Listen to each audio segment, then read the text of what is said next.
an object of desire. Men, pardon the gender, rarely fall in love with reliability. But we're all entirely capable of being smitten by a thing of beauty. And this is a particularly suggestive car.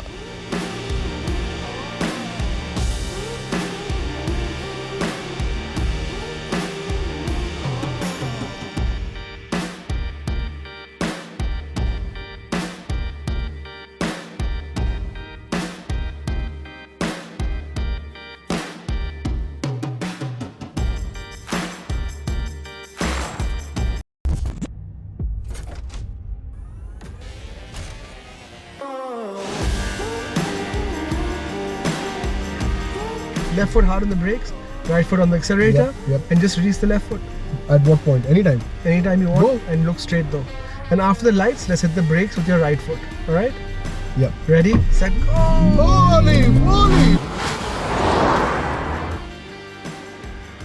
That's ridiculous. And nicely and smooth, thank you. Nice, well done. But it is rapid. You don't say. Yeah. Oh boy. It's a supercar territory. It really is, man. Go, go, go. Accelerate.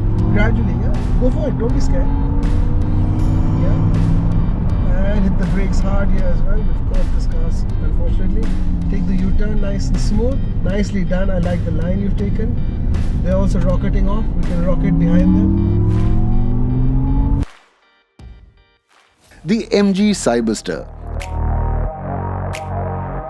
It looks more classic than avant-garde, and its flair is more Sean Connery than Daniel Craig. It's the kind of ride you'd be perfectly happy tooling around in on a Sunday than blitzing down a racetrack. But here we are. The Budh International Circuit, or BIC, in India's National Capital Region is a breathtaking combination of sweeping corners, high-speed straights and elevation changes. Now, driving on a racetrack isn't about going flat out. It's about sticking to the racing line.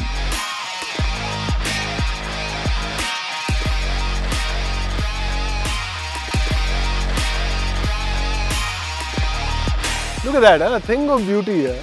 What a gorgeous looking car. MG used to make cars like this. It reminds me of the Jaguar F-Type. Not just because of the way it looks, but because the F-Type reminded us that Jaguar just didn't make boring sedans.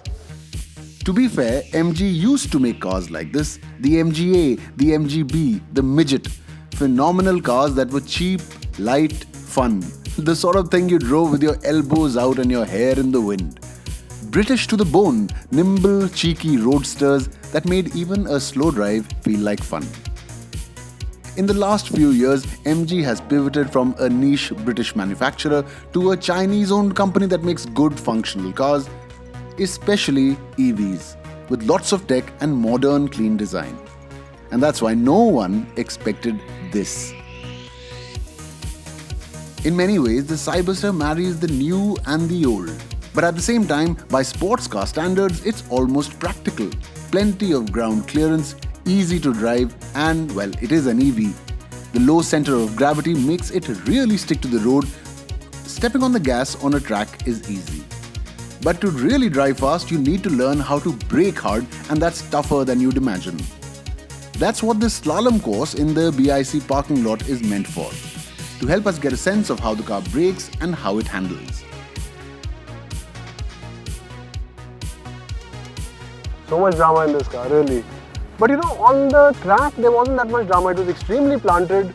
Now, I have driven a number of these sports cars before, and especially the rear wheel drives, I felt pretty confident. I don't know if that's a good thing, but this is obviously a very accessible sports car. It also makes a sound, so you feel like you're driving an internal combustion engine instead of an EV.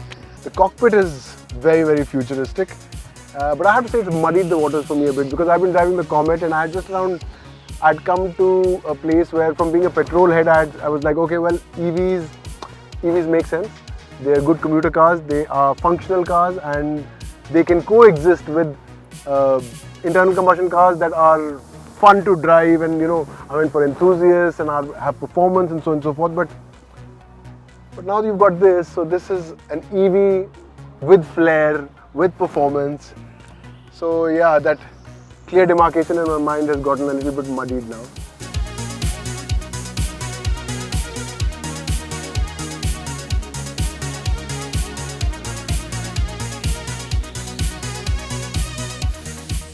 Some things are worth owning just because they look good.